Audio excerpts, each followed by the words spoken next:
Lepo pozdravljeni. Kot vemo, življenje ni nikoli vedno samo srečna pravljica. Vemo pa, da kadar stopimo skupaj, združimo moči, tudi ni nerešljiva tragedija. Ko smo slovenski organisti v prvih dneh avgusta slišali to strašljivo novico, to neverjetno novico, popolnoma nepričakovano, da bi šlo mrzlo po hrbtu. Tucati organistov smo se poklicali od najbolj skrajne severo-vzhodne Slovenije preko Maribora do Ljubljane do Jadranske obale in bili čisto potrpni in različno, kaj se to za Tomaža Ročnika bude. In kako lahko tukaj nekaj pomagamo, nekaj rešimo. Že res, da je v Sloveniji pač to poplavno obdobje prizadeti številne, ampak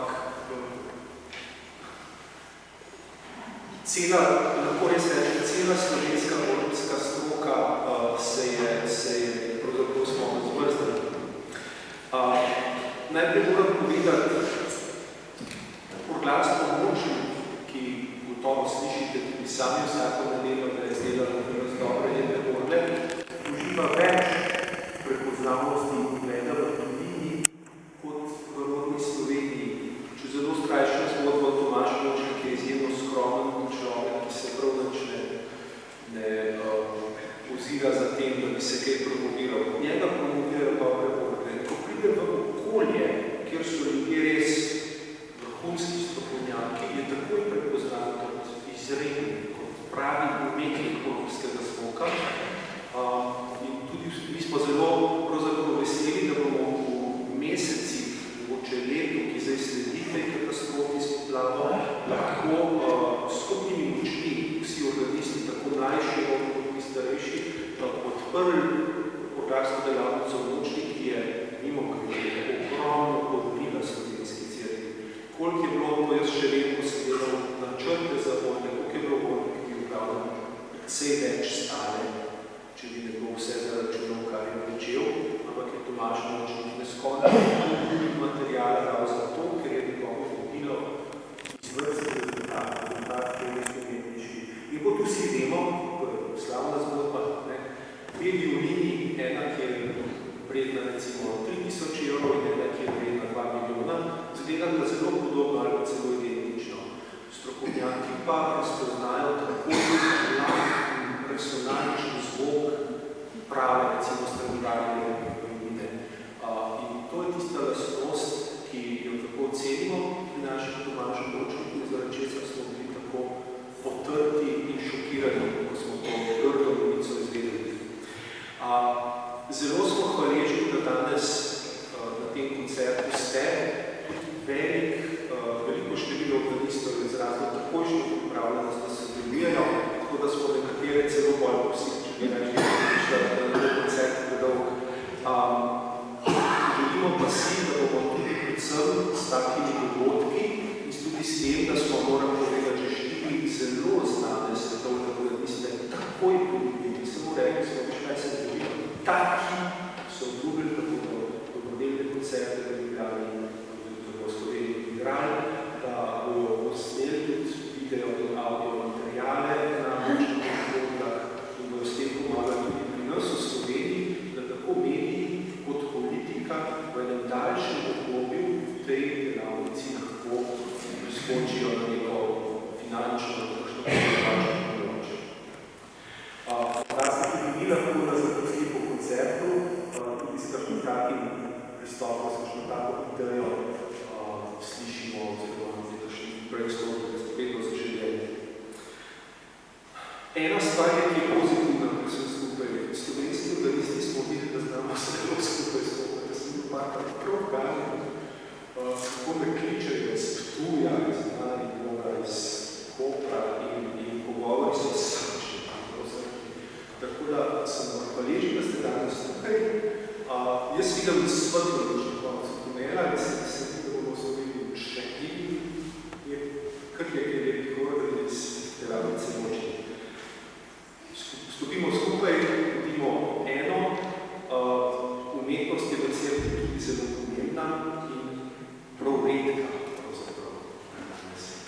da želim vam lep večer, čudovito, da ste tukaj, da ste z nami in vam želim čim več vseh naših organistov in vaših teh. Bog poželi.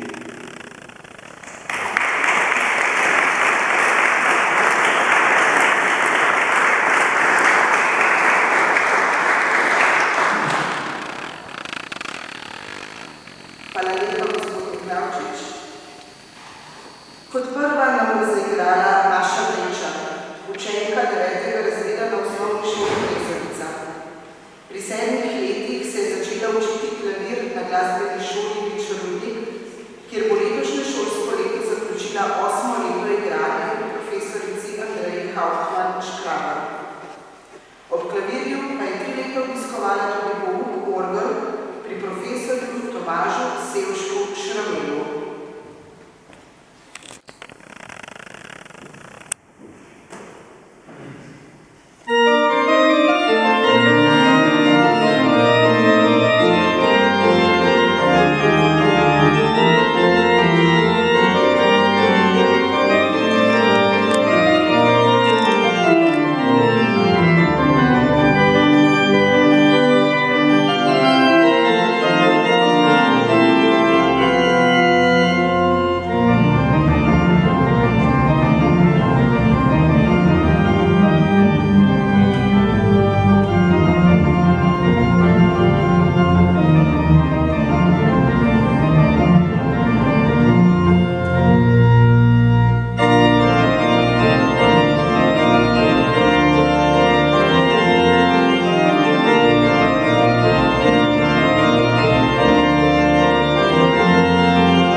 Thank you.